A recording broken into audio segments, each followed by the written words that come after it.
함께 기도하겠습니다.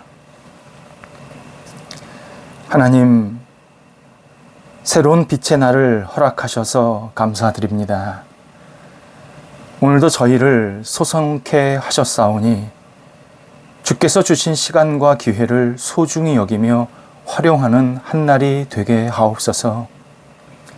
사람들과의 약속을 지키는 하루가 되게 하시고 어제의 잘못은 돌이켜 새로운 선함이 나타나는 복된 날 되게 하옵소서. 곤경에 처한 사람들을 돌아보게 하시고 해야 할 일들을 시도하면서 도전하고 또 도전하게 하옵소서. 올바른 삶의 습관들이 잡히게 하시고 저희의 주변이 더 살기 좋은 곳이 되도록 오늘도 저희가 빛과 도움이 되는 은혜로운 날 되게 하옵소서. 기도하는 대로 말하게 하시고 말하는 대로 생활하게 하옵소서. 낙담한 마음을 위로하는 따뜻한 날이 되게 하시고 연약한 마음을 품어주는 넉넉함이 있게 하옵소서. 하나님의 나라가 확장되는 일에 오늘도 저희의 삶이 거룩하게 사용되게 하옵소서. 저희 가운데 사랑의 아픔에 고난을 당하시는 분들이 있습니다.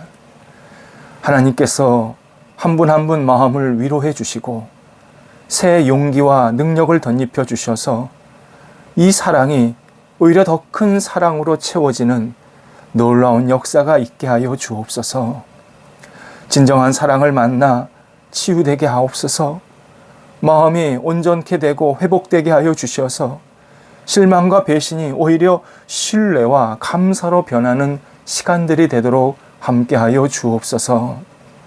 하나님, 저희들 가운데 연약한 부위가 있는 우리 성도들이 있습니다. 병상에 계신 분들, 치료받으시는 분들 이 시간 붙잡아 주셔서 하나님의 사랑의 손길로 오늘도 인도하시고 병원 다니시고 또 여러 가지 진찰 받으시고 재활하시는 모든 과정 속에 하나님께서 구체적으로 역사하시고 임재하셔서 회복과 은총의 날들이 될 수 있도록 함께하여 주옵소서. 하나님, 우리 학업에 임하는 자녀들이 있습니다. 오늘도 충성을 최선을 다하기를 원합니다.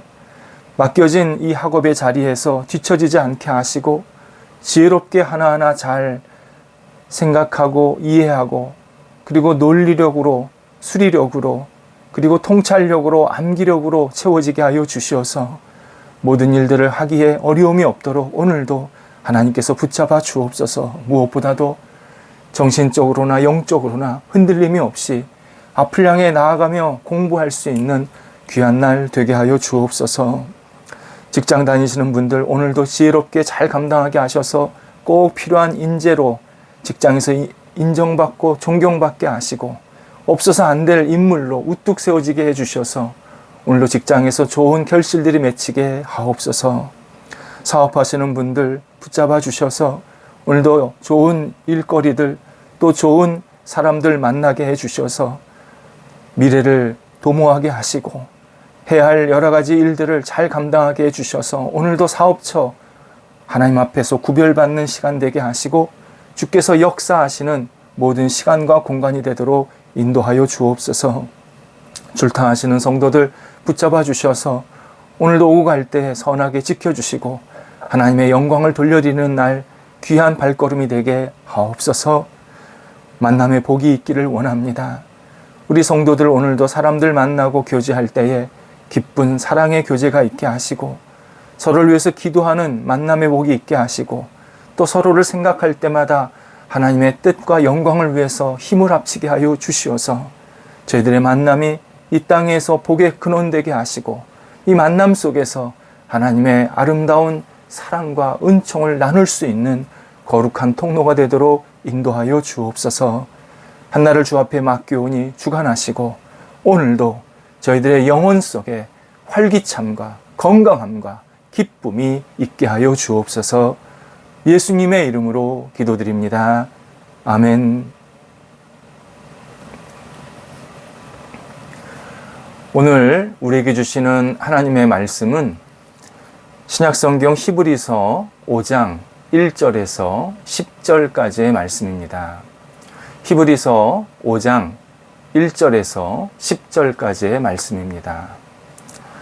살아계신 하나님의 말씀을 제가 봉독합니다. 대제사장마다 사람 가운데서 택한 자이므로 하나님께 속한 일에 사람을 위하여 예물과 속지 않은 제사를 드리게 하나니 그가 무식하고 미혹된 자를 능히 용납할 수 있는 것은 자기도 연약에 휩싸여 있음이라. 그러므로 백성을 위하여 속죄제를 드림과 같이 또한 자신을 위하여도 드리는 것이 마땅하니라. 이 존귀는 아무도 스스로 취하지 못하고 오직 아론과 같이 하나님의 부르심을 받은 자라야 할 것이니라. 또한 이와 같이 그리스도께서 대제사장 되심도 스스로 영광을 취하심이 아니요 오직 말씀하신 이가 그에게 이르시되 너는 내 아들이니 내가 오늘 너를 낳았다 하셨고, 또한 이와 같이 다른 데서 말씀하시되 내가 영원히 멜기세덱의 반차를 따르는 제사장이라 하셨으니 그는 육체에 계실 때에 자기를 죽음에서 능히 구원하실 이에게 심한 통곡과 눈물로 간구와 소원을 올렸고 그의 경건하심으로 말미암아 들으심을 얻었느니라. 그가 아들이시면서도 받으신 고난으로 순종함을 배워서 온전하게 되셨은즉 자기에게 순종하는 모든 자에게 영원한 구원의 근원이 되시고 하나님께 멜기세덱의 반차를 따른 대제사장이라 칭하심을 받으셨느니라. 아멘. 성경에서 고난에 대해서 가장 절실하고 심각하게 나오는 내용이 욥기입니다. 욥기에 나오는 고난을 다양하게 접근하고 받아들이고 해석할 수 있지만 가장 기본적으로 먼저 받아들여야 할 내용이 욥이 자신이 왜 고난을 당하는지 하나님께 계속 질문을 했고 마지막에 하나님께서 그에게 답을 주시는 장면입니다.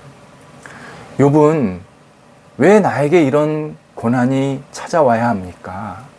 왜 이런 아픔의 시간을 내가 지속적으로 오랜 시간 겪어야 합니까? 반복적으로 하나님께 질문을 합니다. 하나님께서 이 질문에 오랫동안 답을 하시지 않다가 드디어 욥에게 나타나셔서 이렇게 답을 해주십니다. 너는 왜 나에게 질문하느냐? 욥이 하나님께 질문을 했는데 하나님께서 욥에게 너 왜 나한테 질문하느냐? 물으시면서 너는 왜 나에게 불평하냐? 왜 고난의 이유를 묻느냐? 이렇게 반문을 하십니다. 그러면서 욥은 욥에게 네가 나에게 질문할 자격이 있느냐? 내가 너한테 알려준다고 네가 알 수 있느냐? 반대로 강력하게 말씀하십니다. 하나님은 욥, 곧 인간이 가진 이 자신의 옳고 하나님은 그르다라는 잘못된 단정, 하나님께서 질문에 답을 해주시면 자기가 100% 다 이해하고 받아들일 수 있다고 생각하는 이 왜곡된 지적인 한계, 스스로 평안을 파괴하는 인간의 죄성 등을 말씀하시면서 내가 너한테 답을 해준들 욥 내가 인간인 내가 그것을 다 알 수가 없다라고 말씀하십니다. 욥은 이 하나님의 말씀에 아무 대답도 하지를 못했습니다. 대신 욥은 하나님과의 만남 자체로 고난의 모든 의문점들이 풀리는 모습을 확인해 줍니다.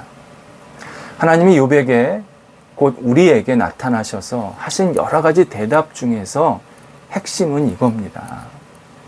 하나님께서 당신의 계획과 뜻을 우리에게 다 알려준들 사람은 유한하고 비좁아서 도저히 그분의 말을 알아들을 수 없다는 점입니다. 이게 가장 큰 고난에서 아무리 질문을 해도 답을 얻을 수 없는 이유라는 겁니다.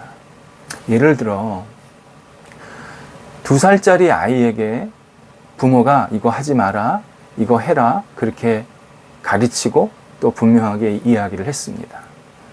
근데 아이는 이해를 할 수가 없습니다. 그러면서 아이가 만약에 내가 왜 부모님 말씀을 듣고 그대로 해야 하는지 알려주세요, 납득이 가야 행하지요, 이렇게 말했다고 한다면 그것은 아이가 부모에게 순종하는 것이 아니라 동의를 구하는 겁니다. 하지만 아이가 부모가 아무리 말해준들 동의하기 어려운 이유가 있습니다. 아이에게 그 일을 하고 하지 말아야 할 이유를 아이가 들어도 그것을 제대로 받아들이질 못합니다. 자기의 경험과 생각, 그리고 자기의 틀이 너무 어리고 아직 여물지 않았기 때문입니다. 그는 자기 식대로 이해를 하면서 동시에 나는 이래서 부모님 말씀을 들을 수 없어요 하면서 다른 이유를 대면서 거부하게 됩니다. 따라서 부모가 무엇을 하라 또는 하지 말라고 했을 때 아주 중요한 전제가 있습니다. 부모가 아이를 사랑한다라는 사실입니다. 부모는 아이를 너무 사랑하기 때문에 그 일을 해라 하지 말라고 이야기하는 겁니다. 아이의 부모니까 그 말을 할 수 있는 것입니다. 하나님께서 우리에게 고난을 당하는 이유를 아무리 말씀하셔도 우리는 절대 100% 이해할 수가 없습니다. 내 식대로, 내 기준대로, 내 경험대로, 내 판단대로 모든 것을 받아들이려고 하기 때문입니다. 그래서 고난을 통해서 우리가 해야 할 일은 바로 순종입니다. 고난을 담담히 받아들이면서 주님과 함께 이겨내는 일입니다. 이유는 하나님께서 나를 사랑하셔서 이런 시간을 지금 거치게 하신다, 이것을 확신하라는 겁니다. 오늘 본문에서 이 사실을 우리들에게 알려주십니다. 본문에서 예수님을 대제사장으로 비유를 합니다. 하나님께서 아론을 대제사장으로 부르셨듯이 예수 그리스도를 인류의 구원자로 세우시기 위해서 이 땅에, 이 세상에 보내셨다고 말씀합니다. 이것을 하나님께서 예수님을 향하여서 내가 너를 낳았다라고 말씀하십니다. 직접 낳았다라는 뜻이 아니라 내가 너를 세상에 구원자로 보낸다, 그런 뜻으로 말씀하신 겁니다. 1절에서 3절을 살펴보면 예수님을 대제사장으로 비유한 중요한 이유가 있습니다. 제사장은 백성들의 죄를 위해서 속죄물을 드리는 사람입니다.